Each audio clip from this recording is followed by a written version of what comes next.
Oh là là. Ça donne envie de danser quand on arrive ici. Pourquoi vous avez ce rythme particulier quand vous battez l'omelette?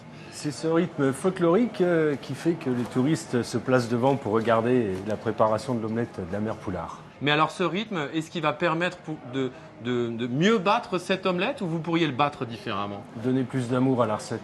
Ah, on est dans l'amour. Alors, le plus important quand on fait une omelette, évidemment, c'est d'avoir des œufs. Anthony, vous avez mis combien d'œufs pour faire cette recette? Je ne peux pas vous dire. Comment? J'ai pas bien entendu. Je ne peux pas vous dire. J'ai bien entendu? Ça reste le secret de la maison. Ah, d'accord. Le nombre d'œufs, je peux pas savoir. Il y a les jaunes et les blancs dedans ou pas? Très bonne question. Ah, ah, ah. Je sens que le secret va être bien gardé. On a l'impression que vous êtes en train de battre un nuage, en fait.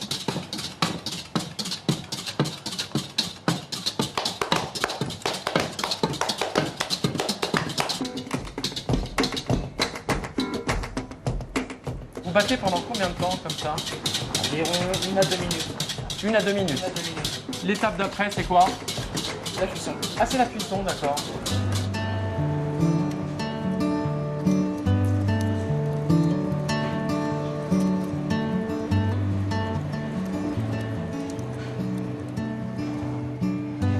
Oh, comme ça se décolle bien.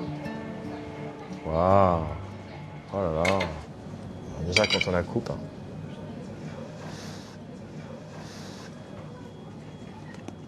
Ah là, c'est étonnant. La texture. On sent bien le beurre. Le beurre, c'est bon quand même. D'ailleurs, en fait, l'histoire de cette fameuse omelette de la mère Poulard, comment ça commence? Qu'est-ce qui s'est passé? Ah, ça a commencé le 21 mars 1888, quand la mère Poulard a ouvert son auberge. Mais là, pour la continuité de l'histoire, vous allez vous chercher Monsieur Belon, Éric. Très bien. Alors, j'attends Monsieur Belon. Référence de l'histoire de la mère Poulard. Et on est entre nous maintenant. C'est quoi les secrets? Ah, je peux pas vous dire. Mais vraiment? Non, vraiment pas. Bonjour. Il n'a pas lâché, hein? J'ai pas l'info. Alors, l'histoire de cette fameuse omelette qui est connue dans le monde entier, elle remonte à quand? 1888.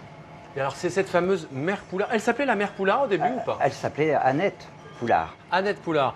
Et alors, comment elle a eu cette idée de recette? Est-ce qu'on le sait ou on le sait pas, ça d'ailleurs? Il y a des mystères, mais je pense qu'elle voulait ravir un maximum de pèlerins, Ah oui. puisque c'était avant tout des pèlerins qu'elle nourrissait. Et elle les a nourris avec ce qui était peut-être à l'époque le plus facile, c'est-à-dire l'œuf, consistant et nourrissant. Ce n'était pas l'auberge où on fait du business. À l'époque, c'était des gens qui étaient éreintés, Ah oui. qui arrivaient, Ah oui. qu'elle nourrissait, qui revenaient l'année d'après. Et la légende a commencé comme ça. Donc, j'en saurais pas plus de cette recette, hein? Il n'y a que de l'œuf.